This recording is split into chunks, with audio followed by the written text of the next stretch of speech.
I'm home here also because in my other life, as a lecturer at the university, I used to be an external examiner here. So I am absolutely delighted to see Dr. Esther Towo there. You are hiding, but I can see you. Dr. Towo.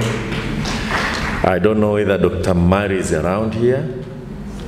I would love to see him again. He was like somebody responsible for academic. Is around? No.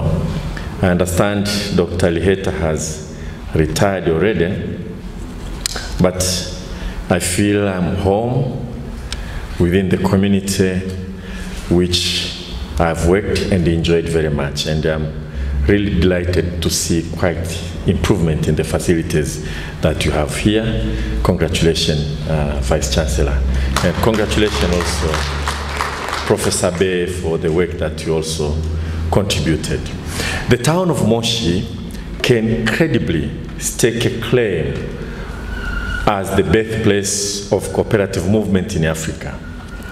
It is in this town that KNCU was formally launched in 1933 and became the first cooperative union of Africans and for the crops in Africa. It is therefore fitting that this conference takes place in Moshi. Even the university, the co-organizer here, in certain ways, its location here is a legacy of the KNCU, that this was like the epicenter of cooperative development. We'll continue to count on this university as an intellectual force that will promote the spirit of cooperative movement by way of training, research, and other intellectual services. So you can count on us also to support your work, Mr. Vice Chancellor.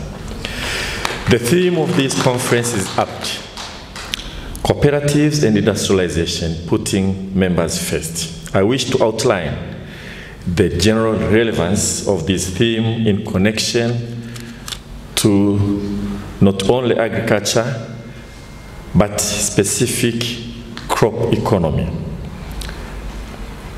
Cooperative arrangement cut across many sectors: financial, livestock, fisheries, crop, and so on and so forth. But my remarks will be limited to cooperatives and industrialization in connections to the economics of farming, particularly crop industry.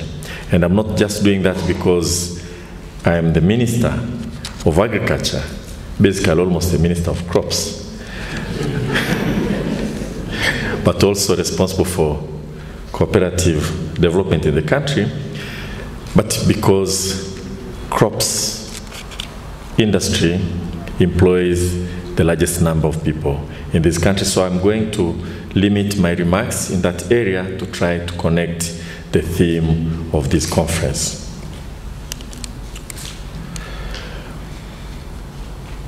So let us remember that cooperative movements are born out of the quest for better capacity of individuals, households, to deal with the forces that are generally difficult to deal with individually.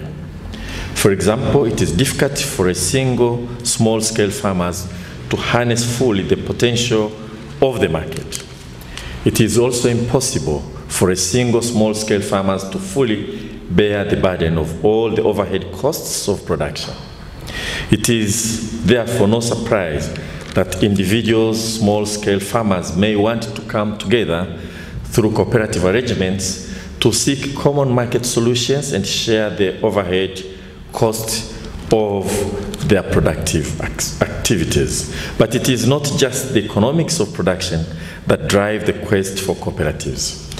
There is also a strong desire to come together into cooperative arrangements as a means of fostering a more fair society. Concerns of inequality is an important driving force here. Now let us look at the situation of small-scale farmers in Africa, and I'll take Tanzania as a case. in point. About 60% of the labor force in Tanzania is deployed in agriculture, mostly in crop farming. However, crop farming contributes only 15% of the GDP. There are three implications of this structural picture. The first is widespread poverty in the rural area. If 60% of the labor force is deployed into agriculture but contributes only 15% of the GDP, that also reflects what they consume in the society. So the entire production in the economy, you have about 60% of the people consuming only 15% of that output. And the second implication is structural economic inequality. Huge inequality. Again, if only 6% of the labor force get only 15% of total output, it means there are fewer people who get the lion's share and majority gets peanut in the economy. That means huge economic inequality. And the third implication is that productivity is extremely low in the agricultural sector. And that can be reflected if you review individual crops. We haven't had a very successful green revolution in Africa. So you can count one crop after the other, and you can just look at the yield and see how low the yield is. That means also very low productivity. So you have those kind of situations, and there are two extreme ways of looking at them. I'm halfway, you can combine the two options that I'm going to tell you. So there are those who believe that to solve these three issues, we should simply pursue large-scale commercial farming. The argument is that large-scale commercial farmers are more efficient and more productive and can enjoy stronger bargaining power in the market. In this sense, such arrangement can also foster development of vibrant agro-business industry, which will employ the labor force that will be landless because they will be squeezed out of the land to pave ways for large-scale commercial farming. So that's one way of looking at it.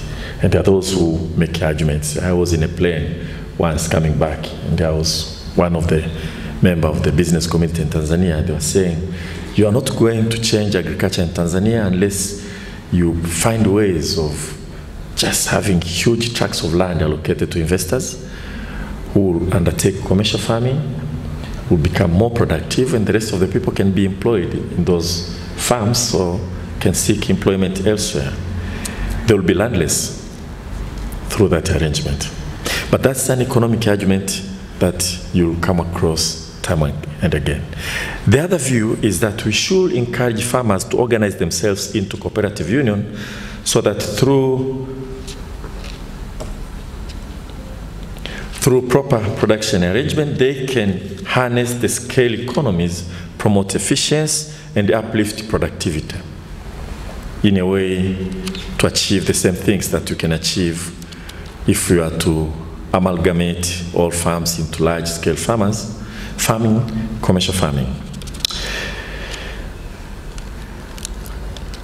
And through cooperative arrangement, farmers can equally command strong bargaining power in the market.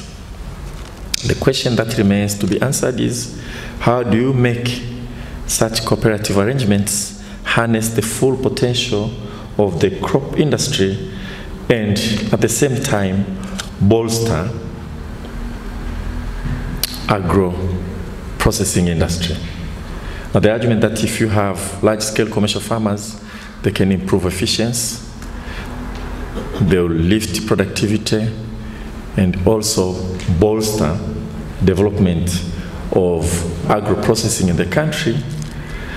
If you turn around and talk about cooperative movements, if you properly arrange so that they can share some overhead costs, they can organize their farming efficiently together, they will command stronger bargaining power in the market.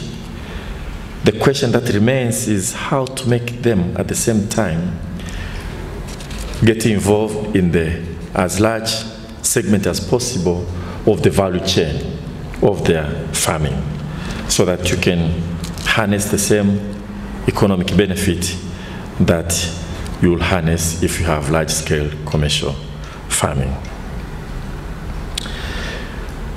To do that, it means going beyond just farming, but into as much value addition as possible. It means going beyond farming and going into industrialization and ensuring that members are, as your theme suggests, at the center of such an arrangement. How do we achieve these under cooperative arrangements? That's the question, and that's the kind of answer I'll expect to get from the proceedings of this conference. So I look forward to reading the proceedings of your conference, and given the guiding theme, I believe we'll garner more ideas on how to move forward. In the country, we strongly push for cooperative arrangements of production in the farming and in other areas at the same time. We also welcome commercial farmers, but we are sensitive not to create landless class of people in this country just for the sake of commercializing farmers. So we can go both, it's hybrid formation, but we also want farmers, small-scale, smallholders, to enjoy scales of economies, high efficiency, high productivities, strong bargaining power, and also to enjoy as large a segment of the value chain as possible while still retaining their land. And I believe, because this is the organizing theme of your conference, we'll be able to pick some ideas from you. So honestly, I'm looking forward, Mr. Vice Chancellor, to getting a copy of the proceedings. I'll try to educate myself from your contribution on the theme of the conference. However, I hope that in spite of your hard work, and I believe you are going to work very hard, you still find time to enjoy what Moshi can offer, especially those coming from afar. Shimeles, I understand from Finland, yeah? Ndemine, and Dr. Ritva, and those who are from outside Moshi, try to spend some money in Moshi and enjoy. With these few remarks, therefore, it's my pleasure to declare this second international conference officially open. Thank you very much.